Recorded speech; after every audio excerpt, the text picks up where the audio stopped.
বড় খুব সুন্দর প্রশ্ন করেছেন। আর তিনি সাংবাদিকতার পেশায় আছেন। তিনি বললেন যে যখন ওসামা বিন লাদেন রাশিয়ার সঙ্গে যুদ্ধ করছিল তখন তিনি ছিলেন হিরো, আর ওসামা বিন লাদেনকে এই আমেরিকায় তৈরি করেছে। পরে যখন তিনি আমেরিকার বিরুদ্ধে গেল তখন তাকে বলা হলো সন্ত্রাস। আর বোন ঠিকই বলেছেন যে সাংবাদিকতার একটা উদ্দেশ্য থাকতে হবে। সাংবাদিকদের কোনো মন্তব্য করা উচিত নয়, যেগুলো করে থাকে সাধারণত রাজনৈতিক নেতারা, সাংবাদিকরা নয়। এটাই হচ্ছে নিয়ম। তবে নিয়ম বানানো হয় ভাঙবার জন্যই। আমেরিকায় নাকি কথা বলার স্বাধীনতা আছে। আমার মতে আমেরিকায় সব চাইতে স্বাধীনতা কম। ততক্ষণ আপনি বলতে পারবেন যতক্ষণ না তাদের না স্বার্থ লাগবে। তাদেরকে বিরুদ্ধে কিছু না বললে আপনি যা কিছু বলতে পারেন, তবে তাদের বিরুদ্ধে কিছু বললে সিআই আপনাকে অ্যারেস্ট করবে। আমার মতে পুরো ব্যাপারটাকে নাটক, লোক দেখানো, কথা বলার স্বাধীনতা। আপনার প্রশ্নে আসি, আমরা কিভাবে জবাব দেব ওসামা বিন লাদেন সম্পর্কে আর কোন হাদিস আছে কিনা। এই প্রশ্নটা আমাকে করা হয়েছিল অস্ট্রেলিয়ায় কয়েক বছর আগে। পার্থে আমেরিকা জেনারেল আমাকে প্রশ্ন করেছিল।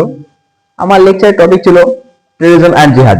তিনি প্রশ্ন করে, ভাই রাখি আপনি কি মানেন যে ওসামা বিন লাদেন একজন টেররিস্ট? এটাই প্রথম প্রশ্ন। আমি তখন তাকে বললাম যে ভাই, ওসামা বিন লাদেন সম্পর্কে যদি বলতে হয়, আমি তাকে চিনিও না, কখনো দেখিওনি। আমি তার বন্ধু না, আবার তার আমি শত্রু না। আমি আসলে জানি না। টিভি চ্যানেলের নিউজ রিপোর্টগুলো শুনে আমি উত্তর দিতে পারবো না। বিবিসি আসেন, আল্লাহ পবিত্র কোরআনের মধ্যে বলেছেন সূরা হুজরাতের মধ্যে যে তোমার কাছে যে কোনো খবরটা আসে সেটা পরীক্ষা করে দেখো, তারপর অন্য কারোর কাছে প্রচার করো। মিডিয়া সিএনএন ও বিবিসিতে যেসব রিপোর্টগুলো ছড়ানো হয়, আমি সেসব তথ্যগুলো শুনে এর উত্তর দিতে পারবো না। আর আমরা জানি সে তথ্যগুলো সব বানানো। আর ইউহান্ডালি যখন আফগান থেকে ফিরে এলো তখন তাকে জিজ্ঞাসা করা হলো আফগানিস্তান সম্পর্কে আপনার মতামত কি। তখন তিনি বললেন আমার সন্দেহ হয় আল কায়দা আছে কি নাই, আমার সন্দেহ হয় আল কায়দা আছে কি নাই। তাহলে সিএনএন আর বিবিসির প্রচারিত কিছু রিপোর্ট নিউজের উপর আমরা নির্ভর করতে পারি না? আল্লাহ জানে আসল ঘটনা কি। তবে সিএনএন কে কন্ট্রোল করে আমেরিকা। সেখানে জানতে পারি যে তারা হাজার হাজার আফগানকে হত্যা করেছে, ইরাকে আক্রমণ করেছে।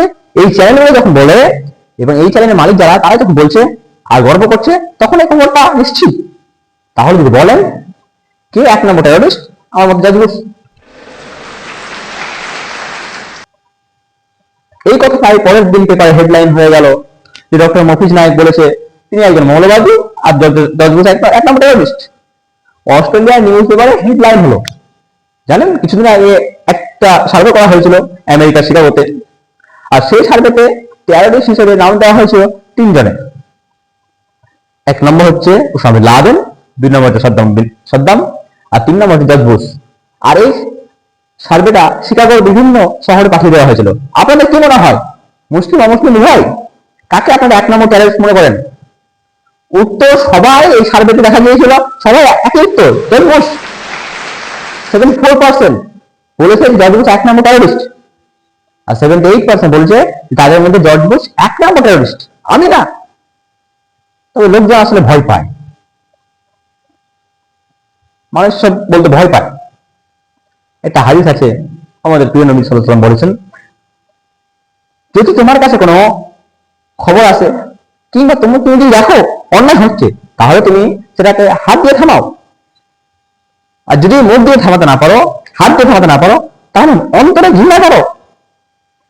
আর যদি তুমি অন্তরে ঘৃণা করো তাহলে তুমি সবচেয়ে নিচু স্তরের মুমিন। আর আমি সত্য কথা বলি, আল্লাহ কিছু মানুষকে হাত দিয়ে সামর্থ্য দিয়েছেন, তাহলে না থামাতে পারলে আল্লাহ কষ্ট করবেন। আমাকে আল্লাহ আমি তো কথা বলে স্বাধীনতা দিয়েছে, আমি কথা বলে যাচ্ছি। এ কথা আমি ইংল্যান্ডে বলেছি, সেখানকার পুলিশ চিফের সামনে, সেখানকার মেয়রের সামনে, আমেরিকায় বলেছি, অস্ট্রেলিয়ায় বলেছি, মালয়েশিয়ায় বলেছি। তবে আমি বলেছি হিকমার সাথে আমি কথা বলেছি। আল্লাহ আমাকে কথা বলে স্বাধীনতা দিয়েছেন। যদি আমি কথা না বলি, আল্লাহ আমার ক্ষমতা কেড়ে নেবেন। এটাও না পারলে মনে মনে কমসে কম অভিশাপ দেন। আমেরিকার বেশিরভাগ মুসলিমরাই এ কথা বলছে। তারাই বলছে জর্জ বুশ 1 নম্বর টেরোরিস্ট। আপনারা এটা ইন্টারনেটে যান, সার্চ করে দেখতে পারেন, এটা আমি বলছি না। এবং আপনি যদি একটু গবেষণা করে দেখেন, তাদের শহরের মধ্যে বলছে জর্জ বুশ নিজে এই কাজটা করেছে। এবার আমি বলি মুসলিমরা কিভাবে জবাব দেবে। 7 জুলাইয়ের বোমা বিস্ফোরণের পর কি হয়েছিল? আমেরিকার প্রায় বেশিরভাগ মুসলিমরা এক জায়গায় হয়ে নিন্দা করলেন। ইংল্যান্ডে তাই, ইংল্যান্ডে একই ঘটনা, তাদের নাম বলছে না, আমি তো অনেক কিছু। তারা নিন্দা করলেন যা ঘটেছে 11 সেপ্টেম্বর নিউ ইয়র্কে, এটা হারাম, এটা অবৈধ, এটা নিন্দাজনক। 7 জুলাই যেটা ঘটেছে 50 জনের বেশি মারা গেছে, 11 সেপ্টেম্বরে 3000 লোক বেশি মারা গেছে, আমরা নিন্দা করছি, ফুল স্টপ। আর তারা যা বলছে ঠিক কথা বলছে, আমি একমত। পবিত্র কোরআনে উল্লেখ করা হয়েছে যদি কেউ অন্য কোনো ব্যক্তিকে হত্যা করে আর সেটা যদি হত্যার অপরাধ না হয় বা কোনো ধ্বংসাত্মক কাজের অপরাধ না হয়, তাহলে সে যেন পুরো মানব জাতিকে হত্যা করলো। আমি নিন্দা করি। যদি 11 সেপ্টেম্বরে 3000 বেশি মানুষ মারা যায়, সেটা নিন্দা করা উচিত।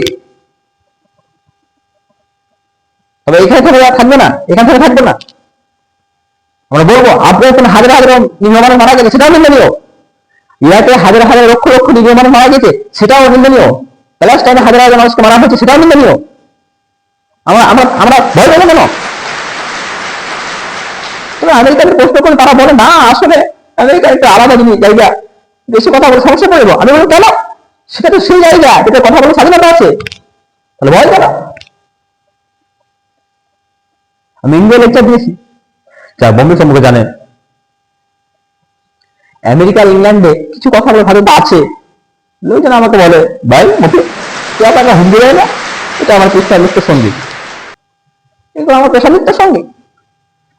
আমাদের নবীর থেকে কি হুমকি দেওয়া হতো না? আমরা তো নবীর কত অনুকরণ করছি। আল্লাহ তাআলা আমাদের রক্ষা করবেন। তবে যখন কথা বলবো তখন বিকট সঙ্গে কথা বলবো। তাহলে যখন কথা বলবো তখন আমরা বলবো যে নিরীহ মানুষকে হত্যা করা নিন্দনীয়। আমরা মানি যে 11 সেপ্টেম্বর যেটা ঘটেছে, যে 3000 বেশি মানুষ মারা গেছে, সেটা অন্যায়। আমার মানি যে অন্যায় যেটা ঘটেছে সেটা অন্যায়। তবে অন্যান্য সব অন্যায়ের প্রতিবাদ করতে হবে। যখন একজন লোক শরীরে বোমা নেবে, সেটা বিস্ফোরণ ঘটায়, সাথে 20-30 জন নিরীহ মানুষকে মেরে ফেলে, তখন তাকে বলা হয় টেরোরিস্ট। তবে যখন কেউ প্লেন থেকে নিচে বোমা মারে আর এভাবেই হাজারো আফগানকে হত্যা করে, তখন তাকে বলা হয় সাহসী আমেরিকান সৈন্য। এটা সাহসিক কি আছে? এটা কোনো চুরি করে যুদ্ধ সাহসিক কি? তারা যখন কাজ করবে তখন সেটা হয় মুক্তিযোদ্ধা। আর যখন নিজেদের ভূখণ্ডকে রক্ষার্থে কোনো ব্যক্তি যুদ্ধ করবে, তখন সন্ত্রাসী। তারা সন্ত্রাসী ডিগ্রি দেবে না, তারাও সন্ত্রাসী ডিগ্রি দেবে। তারা আমাদেরকে সন্ত্রাসী ডিগ্রি দেবে, তাদের হাতে গেছে। তারাই তো পুরো বিশ্ব থেকে সন্ত্রাসী সরিয়েছে, একের পর দেশে হটে পাল্টিয়েছে, আর তারা আমাদেরকে একটু সন্ত্রাসী বাদ দিচ্ছে। পবিত্র কোরআনের আল্লাহ তাআলা বলেন প্রকৃতিগত কারণে মিথ্যা বলতে হবে, আর সেটা হবে সেটা সবাই জানেন।